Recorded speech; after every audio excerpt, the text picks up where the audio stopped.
Tout le monde, les genres littéraires, les procédés littéraires, les registres littéraires, les registres de langue, c'est toute une série de mots ou de concepts d'ordre littéraire qui prêtent vraiment à confusion. En fait, nombreux sont les élèves qui ont du mal à distinguer les uns des autres. Et du coup, je me propose de vous faire une série de vidéos qui va vous éclairer sur l'ensemble de ces concepts et qui va vous éviter toute confusion le jour de l'examen. Aujourd'hui, on va voir les genres littéraires, en attendant que l'on fasse d'autres dans les prochaines vidéos. Et je veillerai tout de même à ce que je sois concis et précis. Les genres littéraires, comme vous pouvez le voir sur l'écran, sont au nombre de 4. Le roman, la poésie, le théâtre et le genre que l'on oublie souvent, c'est l'essai. Alors, pour ce qui est du roman, le roman, c'est un lent récit en prose qui met en scène des personnages de fiction engagés dans des aventures imaginaires.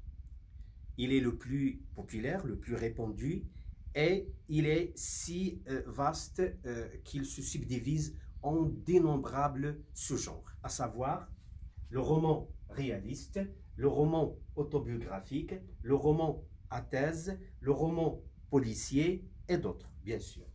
Et puis, la poésie. La poésie, c'est un texte fabriqué en vers, hein, fabriqué en vers.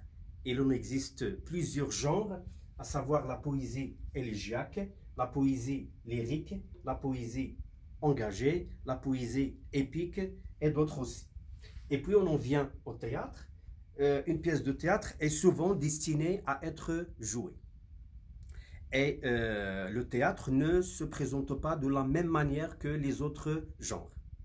Il est composé de 2 éléments importants, les didascalies qui sont prises en charge par le dramaturge et le dialogue, cet échange de paroles entre les personnages. Il en existe aussi beaucoup ou bien plusieurs genres ou sous-genres, à savoir la tragédie, la comédie et la tragicomédie. Et enfin, l'essai. L'essai, c'est un texte à idées qui vise à exposer une réflexion, une opinion ou un point de vue. Merci de m'avoir suivi et à la prochaine.